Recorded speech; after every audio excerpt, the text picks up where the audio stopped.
Hey guys, I'm Props, and today I'm going to show you how I made a custom clone helmet using my 3D printer, some Bondo, and a lot of sanding.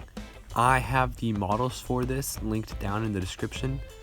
This is my V3 clone helmet model. It's pretty accurate to the animated Clone Trooper helmet, so if you guys want to use that, they're there. I printed this out in 8 pieces on my Ender 3. I just split it vertically and horizontally using the axes as a splitting point, and I scaled it, I want to say 550%, and it fit my head pretty well, so it should print your guys's if you guys print at that scale.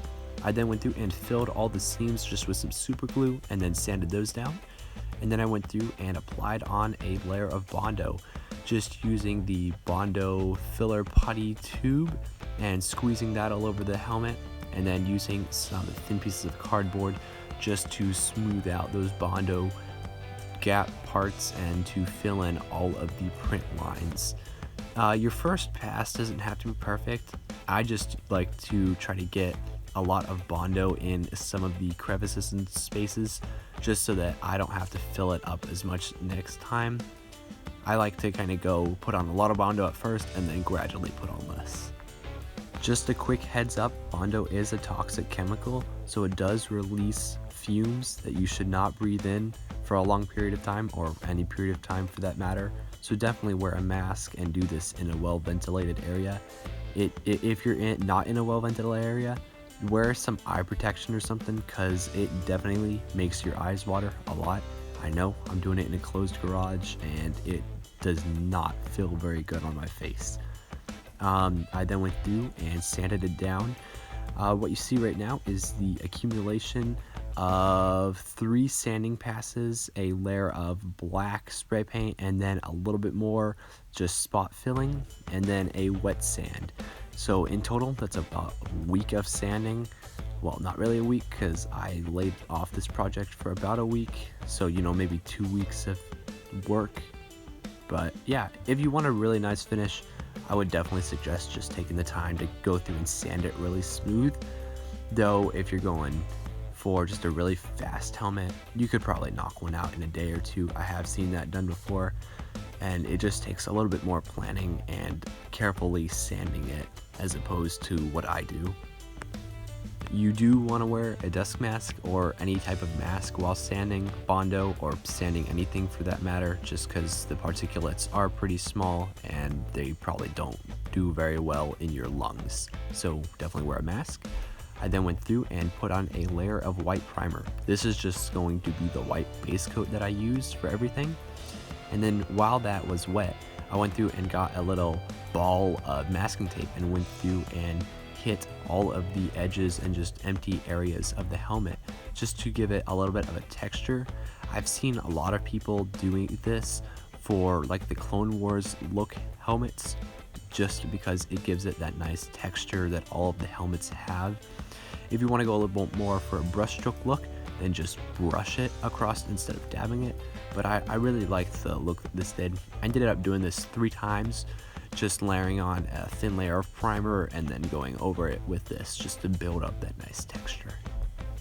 Oh, another cool thing about this is that you can use old masking tape. You don't have to wad up new masking tape. You can reuse the old stuff from like old projects and stuff. So I just kept a little bit of masking tape from one of the other helmets that I was working on, and I just used that to dab all this and to give it that nice texture. You'll see what I mean when I do a black wash and some airbrushing over this, just because a wash really helps bring it out. You can't really see it in my low quality camera right now, but it definitely gives it a very nice, just weathered texture like a lot of helmets and stuff would pick up in real life. Before I got onto painting the other base coats, I went through and dabbed on some very light gray on all of the edges and just over all of the blank areas, and this just helps give a little bit more of a color difference to the white, since weathered white isn't typically just white. It has spotches and stuff all over it. And I picked up this technique from the Jag-Eyed Hunter on Instagram. He makes these awesome helmets, and I saw him do this on his Rex helmet, so you should definitely go check his work out. It's awesome. But this technique really does give a nice texturing to the white, and if you don't weather your helmet too much, it does give it a very nice slightly weathered look without weathering it a lot. I then went through and masked off all of the white areas that I wanted to keep white, and then I painted on some very light coats of gloss black spray paint.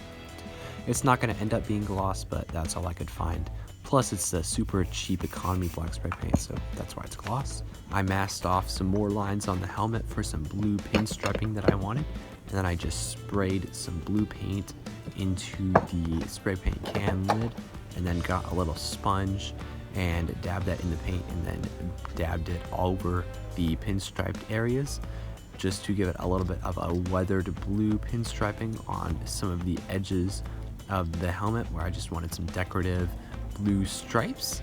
For this helmet, I was kind of going on a Shadow Trooper mashup. I really wanted to do Blitz, but Blitz is an ARC Trooper and I didn't have the ARC Trooper fin on this helmet, so I just ended up going with this custom scheme, and I really liked how it ended up turning out. I then went through over all of the edges of the black and the blue with some sandpaper, and this really helped bring out some of that nice weathering. And since I had 4 or 5 layers of that white paint, I didn't really sand through the white paint at all, just threw the black and the blue onto the white, and it gave it this really nice worn look that a lot of the clone helmets have in the animated series. I then went through and glued in the visor, which I made using a 2-way mirror tint that I put on a piece of plastic, and I just used hot glue to hold that in place. I also cut out the front grills and glued in a piece of mesh behind that, and overall I'm really happy with how this helmet turned out. I really like the unique look that it has, kind of a mix between a Shadow Trooper and some specialized clone trooper, and I really like the weathered look that it has. I ended up giving it a backlash, forgot to record that, so yeah. But I really like how this turned out. I do have this for sale on Etsy, so if you want that, check that out.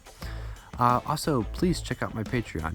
I've been getting a few more Patreons recently, so that's great.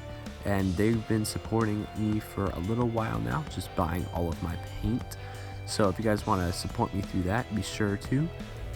Thank you all for watching, and if you guys don't mind liking and subscribing, please do. Let me know what builds and stuff you guys want to make, and I'll get making them.